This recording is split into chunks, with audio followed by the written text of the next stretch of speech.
Hai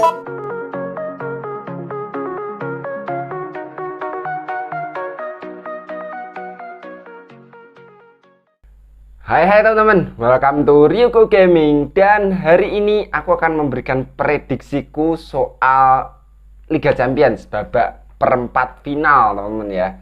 Jadi sebelumnya aku sudah pernah memprediksi juga untuk babak 16 besar.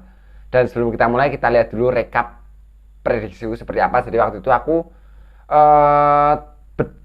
lumayan banyak betulnya, hanya salah 2. Yang aku salah itu Juventus Villarreal. Itu aku prediksi Juventus yang lolos, sama Ajax Benfica. Aku prediksi Ajax yang lolos. Jadi kita lihat sebentar rekapnya. Jadi menurutku Bayern akan yang lolos. Terus laga aku akan pegang City di sini untuk menghadapi Lisbon. Jadi menurutku harusnya bisa melenggang dengan mulus untuk Ajax untuk di 16 besar ini ya. Jadi aku pegang Chelsea untuk ini ya. Jadi kayak mungkin aku akan prediksi Atletico yang lolos. Tipis banget mungkin ya itu mungkin bisa salah prediksiku, tapi aku kayaknya aku cenderung ke Atletico untuk kali ini ya. Jadi aku tetap pegang Juventus, mungkin tetap akan menang Liverpool di sini untuk ini ya. Kayak aku pegang Real Madrid di sini tuh. Ya, itu dia teman-teman ya. Dan sekarang sudah ada drawingnya untuk babak perempat final, dan drawingnya adalah ini dia. Jadi kalau aku melihat dari 4 laga ini itu menurutku ada 2 laga yang susah diprediksi dan ada 2 laga yang bisa bilang agak mudah diprediksi. Oke ya. Jadi kita mulai dari bawah dulu aja, yang mudah diprediksi dulu. Jadi kita mulai dengan Liverpool menghadapi Benfica. Oke, untuk Liverpool dan Benfica teman-teman ya.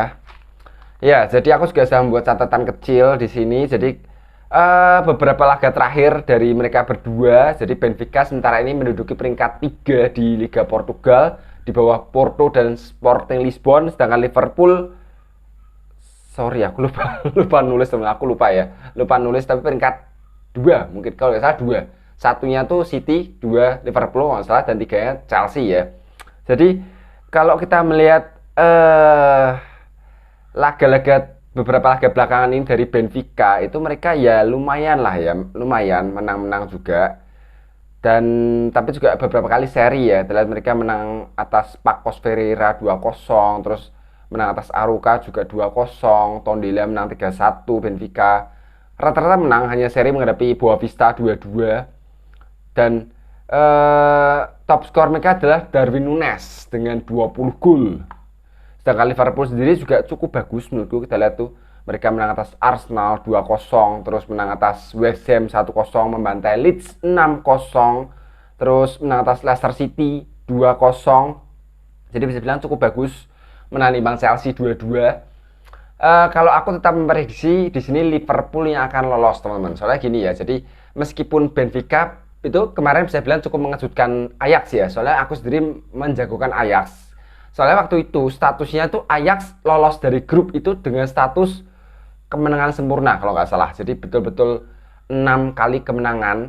Bahkan mereka 2 kali menang atas Dortmund. Sebetulnya aku waktu itu menjagokan Dortmund yang lolos sebagai juara grup, tapi ternyata malah Ajax yang lolos bisa dibilang tuh lumayan sempurna tanpa cacat ya. 6 kali kemenangan beruntun.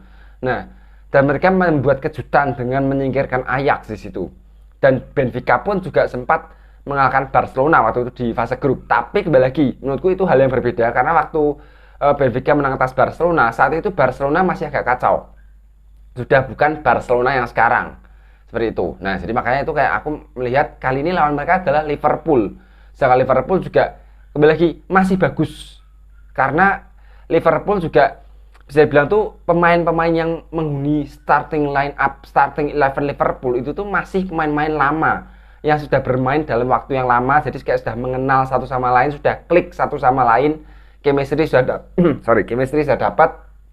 Ya kita tahu, kita lihat Mane, Salah, Firmino, terus belum nama-nama lain seperti VVD, Alisson Becker, TAA, Andrew Robertson, itu sudah betul-betul sudah menyatu, sudah ya itu sudah nama-nama lama yang sudah terbiasa bermain bersama dan luar biasa permainan mereka. Nah, menurutku jadi ya kayak kali ini kejutan Benfica akan terhenti dari Liverpool untuk kali ini ya. Jadi aku pegang Liverpool untuk mengalahkan Benfica dan melaju ke semifinal seperti itu ya. Oke, lanjut ke laga berikutnya. Berikutnya kita prediksi dulu untuk Bayern Munchen menghadapi Villarreal. Oke, untuk Villarreal menghadapi Bayern Munchen ini kembali lagi juga ya. Jadi, oke, Villarreal memang cukup mengejutkan juga ya dengan menyingkirkan Juventus, dan di grup itu bisa bilang juga mereka tergabung di grup neraka bersama dengan Atalanta, Manchester United. Dan waktu itu mereka kayak bisa bilang tuh menang lumayan dramatis menghadapi Atalanta di fase grup dan lolos ya. Dan menghadapi Juventus, sebetulnya aku memprediksi Juventus yang bakal lolos, walaupun saat itu prediksiku juga bisa dibilang memang dua-duanya itu sebenarnya nggak terlalu bagus semuanya. Maksudnya itu kayak ya performanya tuh angin-anginan. Juventus pun juga sama, tapi waktu itu aku tetap memprediksi Juventus yang lolos. Dan ternyata mereka memutar balikan fakta, berhasil menang 0-3 di markas Juventus. Cuman kalau aku melihat ya, itu kemenangan mereka 0-3 atas Juventus itu tuh kayak gini ya. Jadi Juventus tuh betul-betul karena main kandang, mereka terus menyerang dan mereka menang strategi untuk Villarreal ya. Mereka bertahan dan Juventus lengah masalah. Banyak kena serangan, gol-gol mereka tuh serangan balik, terus penalti, 2 kali penalti ya dari Gerard Moreno dan dari Danjuma. Jadi dan apalagi setelah gol dari Gerard Moreno, penalti dari Gerard Moreno itu kayak membuat semakin Juventus tuh semakin all out attack gitu. Kayak ya pastinya mereka main kandang, mereka kebobolan dengan kalah agregat saat itu kan. Begitu gol dari Gerard Moreno kan mereka kalah agregat 1-2. Mereka pastinya terus mengupayakan kemenangan di situ, terus menyerang sehingga agak di belakang agak terbengkalai menurutku. Jadi makanya kena lagi dan ya itu sudah fatal. Sudah begitu gol dari Gerard Moreno sudah berubah semua strategi. Maksudnya kayak strategi dari Juventus semuanya sudah berubah semua. Jadi ya itu kesalahan dari mereka. Jadi kayak bisa bilang tuh memang kalah strategi aja Juventus. Nah, tapi masalahnya lawan mereka adalah Bayern Munchen, teman-teman. Ini menurutku kok kayak berat ya. Kayak berat sih, meskipun peluang pasti ada, tapi kayaknya untuk Villarreal menyingkirkan Bayern itu kok agak berat kalau menurutku. Karena kalau kita lihat di laga-laga terakhir dari Villarreal sendiri itu sebenarnya lumayan nggak buruk. Mereka mengalahkan Celta Vigo, mengalahkan Espanyol 5-1, terus menang atas Real Betis 0-2, terus menang atas Levante 5-0, menang imbang Atletico 2-2. Tapi mereka juga kadang-kadang kurang konsisten. Mereka kalah dari Osasuna 1-0, terus kalah dari LC 1-0 juga. Jadi ya agak naik turun gitulah untuk Villarreal ya, nggak terlalu, kurang konsisten. Nah, sedangkan Bayern sendiri, wow ya, kalian tahu sendiri bagaimana Bayern kemarin mereka juga menang telak membantai Salzburg ya. Terus juga di Liga mereka juga sebenarnya sempat kalah sih teman-teman ya, sempat kalah dari Bochum 4-2 waktu itu, lumayan kalah 4-2. Tapi selebihnya dan kalah dari Gladbach ya 1-2 di kandang sendiri waktu itu. Tapi selebihnya mereka lumayan nyaman menurutku ya. Kita lihat mereka menang 4-1 atas Greuther Fürth, menang 0-1 atas Frankfurt, terus menang 3-2 atas Leipzig, 0-4 atas Köln, dan menang 4-1 atas Wolfsburg. Seperti itu. Jadi dan Lewandowski, gila sih sosok Lewandowski itu sudah 29 gol dari Robert Lewandowski. Jadi menurutku kembali lagi ya, Bayern itu susah ya, bisa bilang tuh walaupun ada nama-nama yang pergi, tapi itu tetap ada aja pengganti yang sepadan gitu. Kita tahu bagaimana Frank Ribery pergi, Arjen Robben pergi, terus ada masuk, ada Kingsley Coman, ada Gnabry, dan sekarang ada Sané, terus sekarang ada David Alaba juga pergi. Ada lagi yang masuk, ada Lucas Hernandez, ada Sule, jadi Upamecano. Jadi kayak ada aja pengganti dan tetap luar biasa. Jadi makanya menurutku, dan juga faktor masih banyaknya pemain-pemain lama di situ seperti Leon Goretzka, terus juga ada Kimmich, ada Thomas Muller, Lewandowski. Jadi nggak ada alasan untuk membuat Bayern nggak lolos di sini. Menurutku Bayern bakal lolos, bahkan mungkin prediksiku mungkin Bayern bisa menang agak ya seperti biasanya Bayern lah, bisa menang agak dengan skor yang agak mungkin nggak yang mencolok banget, tapi mungkin agak ada jarak lah. Maksudnya bukan hanya mungkin menang 1-0, 2-1, nggak seperti itu. Mungkin bisa selisih 2-3 gol mungkin seperti itu. Jadi kayak menurutku aku akan prediksi Bayern atau bakal melenggang ke babak semifinal untuk menantang Liverpool nantinya. Itu bakalan seru kalau misalkan terjadi betulan Bayern Munchen akan menghadapi Liverpool. Nah, itu baru nanti akan seru di situ ya. Oke, lanjut teman-teman ya ke laga ketiga. Kita akan menuju ke laga Manchester City menghadapi Atletico Madrid.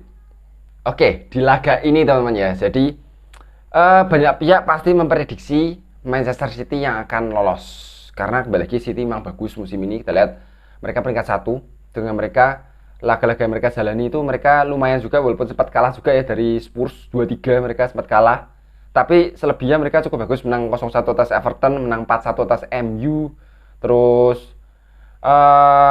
menang 1-0 atas Chelsea, menang 1-2 atas Arsenal. Jadi cukup bagus, dan lainnya juga menang lah ya, menghadapi Brentford lah, menghadapi Norwich lah. Itu menang semuanya. Brentford ya, betul ya, Brentford 2 kali menang mereka, 2-0 dan 0-1. Jadi mereka bagus dan cukup bermain kolektivitas ya. Kayak top skor mereka tuh ada Mahrez dengan 10 gol dan Sterling juga dengan 10 gol. Dan melihat squad City ya, kita tahu bagaimana kedalaman sangat bagus di semua lini, semuanya bagus seperti itu. Dan Atletico sendiri sebetulnya juga nggak buruk, meskipun mereka berada di peringkat keempat, tapi akhir-akhir ini mereka juga lumayan. Dan mereka imbang dengan Villarreal 2-2, menang 3-2 atas Valencia, terus menang 0-3 atas Osasuna, menang 1-3 atas Betis, menang 2-0 atas Celta Vigo. Sebetulnya lumayan teman-teman, menang 2-0 atas Rayo, menang 4-3 atas Getafe. Sebetulnya lumayan, cuman gini. Untuk laga ini sudah berat ya. Berat teman-teman, sudah agak berat, menurutku agak bakalan seru. Memang mungkin kalau secara kualitas, secara kedalaman tim, itu City lebih unggul menurutku. Tapi kalau melihat Atletico dengan racikan dari Diego Simeone, itu menurutku bisa menyulitkan City menurutku. Karena kembali lagi, dan kita lihat bagaimana permainan Atletico itu kadang-kadang tuh lumayan mengganggu juga. Banyak tim yang kadang-kadang menjadi korbannya Atletico, kayak dulu, zaman-zaman dulu ya Real Madrid lah, itu sering juga menjadi korbannya Atletico. Bahkan di Liga Champions, Liverpool musim lalu menjadi korbannya Atletico Madrid. Bayern Munchen aku lupa berapa musim belakang yang dulu-dulu, yang waktu Atletico ke final nggak salah, itu sempat jadi korbannya Atletico Madrid juga. Waktu itu kalah Bayern ya. Soalnya menurutku permainan Atletico tuh lebih kayak rapat dan temponya tuh agak tinggi, dengan pressingnya agak lumayan ketat pressingnya. Jadi kayak mereka ngepres banget seperti itu ya. Nah itu menurutku agak, bisa bilang apa ya, agak annoying itulah ya untuk tim lawan, seperti itu, agak susah seperti itu. Nah kali ini aku nggak tahu prediksiku betul atau salah, tapi kali ini aku memprediksi mungkin Atletico bisa lolos teman-teman. Mungkin bisa salah prediksiku karena ini benar-benar susah ya. Menurutku sebetulnya 50-50 lah untuk ini ya, tipis, sebenarnya tipis, tapi kayaknya aku akan memprediksi Atletico yang akan lolos. Soalnya kembali lagi atas dasar apa? Kembali lagi atas dasar permainan, mereka bagus. Simeone betul-betul racikan strategi itu bagus. Terus Atletico itu juga memiliki rekor yang bagus menghadapi tim-tim asal Inggris. Jadi kita tahu musim lalu mereka menyingkirkan Liverpool, terus baru saja mereka menyingkirkan Manchester United, dan bukan tidak mungkin City akan menjadi korban berikutnya. Dan aku tahu memang mungkin beda ya, kita membandingkan MU dengan City, oke beda. Memang City sekarang kualitas lebih di atas MU, tapi bisa jadi menurutku kalau City nggak hati-hati, menurutku bisa jadi City akan menjadi korban Atletico selanjutnya.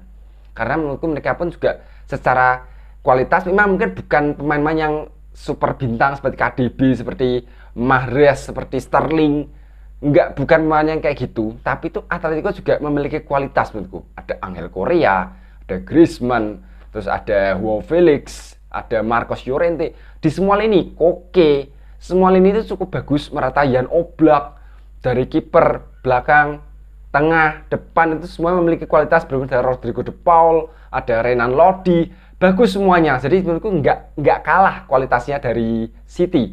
Jadi kembali lagi, ini keputusannya susah, tapi kayaknya menurutku mungkin Atletico bisa menang, bisa lolos ke semifinal. Jadi kembali lagi, sorry buat pendukung City, buat para citizen, no hard feeling, nggak ada dendam, bukan nggak ada masalah apa-apa sama City, tapi memang hanya prediksi aja. Dan aku melihatnya kayaknya mungkin Atletico yang bakal lolos. Lanjut berikutnya ya, laga terakhir teman-teman ya. Oke, laga terakhir antara ini juga susah untuk diprediksi teman-teman ya.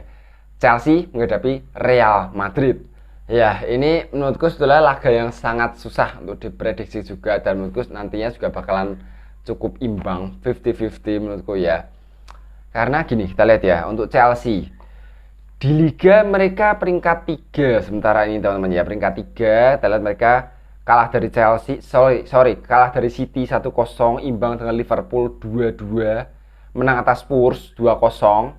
Terus mereka menang ya beberapa laga seperti menghadapi Aston Villa menang, terus menghadapi Crystal Palace, menghadapi Burnley, menghadapi Norwich, menghadapi Newcastle, mereka menang.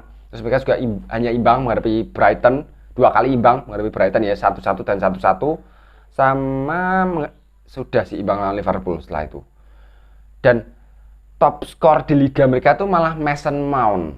Sedangkan untuk seluruh kompetisi, top skor seluruh kompetisi itu ada Havertz dan Lukaku dengan 11 gol total ya. Cuma kalau di liganya top skor liga Mason Mount.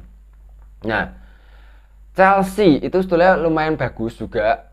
Skuadnya juga gak jauh beda dengan musim lalu. Cuma mereka juga sekarang ini sedang terkendala juga ya. Itu masalah juga bagi mereka. Terkendala masalah kepemilikan dengan Roman Abramovich ya. Jadi kayak ya kalian tahu sendirilah masalahnya seperti apa, seperti itu.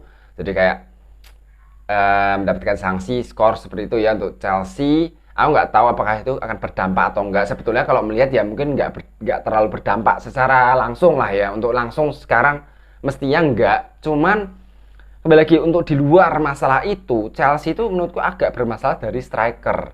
Jadi Lukaku itu belum yang bagus-bagus banget gitu. Jadi kayak belum yang bisa betul-betul diandalkan banget untuk Lukaku. Jadi kayak Chelsea pun lebih mengandalkan second line mereka seperti kayak Havertz, terus seperti Mason Mount atau mungkin Christian Pulisic seperti itu ya, kayak second line-nya yang diandalkan. Meskipun menurutku secara pemain mereka juga salah satu klub yang memiliki kedalaman squad yang bagus. Banyak banget telat pemain Chelsea yang di semua lini itu bagus semua gitu loh. Dari Thiago Silva yang juga masih bagus, terus ada Rudiger, terus belum ada Aspi juga masih bagus walaupun sudah dimakan usia. Terus di depan juga cukup menakutkan ya, Hakim Ziyech, Pulisic, terus ada siapa namanya, Mason Mount, Havertz, terus belum lagi sosok N'Golo Kante pastinya itu yang luar biasa, Jorginho. Itu di tengah juga luar biasa, menurutku bagus Chelsea. Dan untuk Real Madrid sendiri, mereka di Liga luar biasa walaupun baru saja dibantai Barcelona 0-4. Dan mereka betul-betul mengandalkan sosok Karim Benzema ya. Luar biasa banget Benzema musim ini, gila sih, luar biasa banget. Bahkan menurutku kan ini sekarang ada aturan baru dari FIFA atau UEFA pokoknya untuk Ballon d'Or ya. Ballon d'Or itu kayak lebih sekarang per musim, bukan per tahun, per musim. Dan menurutku Benzema punya kandidat untuk juara memenangkan Ballon d'Or juga. Sekarang musim ini menurutku selevel dengan Robert Lewandowski, bagus banget untuk Benzema, luar biasa.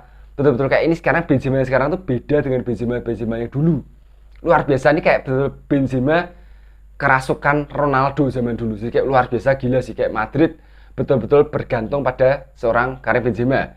Meskipun Vinicius pun juga nggak bisa kita abaikan, itu juga kerjasama itu selalu luar biasa. Cuman kembali lagi ya, jika Benzema nggak main, memang Vinicius seperti kayak kehilangan teman gitu loh, kayak kehilangan satu sayapnya. Karena emang mereka berdua kali ini luar biasa banget di musim ini. Nah, terbukti kita lihat waktu kemarin El Clasico itu tanpa Benzema Madrid nggak bisa apa-apa. Meskipun menurutku juga itu bukan faktor utama juga, memang juga mungkin kesalahan strategi dari Carlo Ancelotti juga. Tapi kita lihat untuk di Liga sendiri, Madrid sebetulnya lumayan juga. Meskipun ada beberapa laga imbang, menghadapi Villarreal imbang, terus menghadapi LC imbang 2-2. Lainnya mereka menang semua kecuali terakhir kali kalah dari Barcelona 0-4. Selebihnya mereka lumayan lawan tim-tim besar juga menang. Menghadapi Valencia menang 4-1, menghadapi Sociedad menang 4-1 juga. Seperti itu. Jadi Bilbao mereka juga menang 1-2. Jadi cukup bagus. Dan kembali lagi menurutku gini ya. Kalau Benzema fit, Benzema bisa main, menurutku Madrid punya peluang yang besar untuk bisa lolos. Karena kembali lagi DNA. Kadang-kadang Madrid itu jelek di Liga, tapi saat tampil di UCL itu kayak tampil kayak apa ya?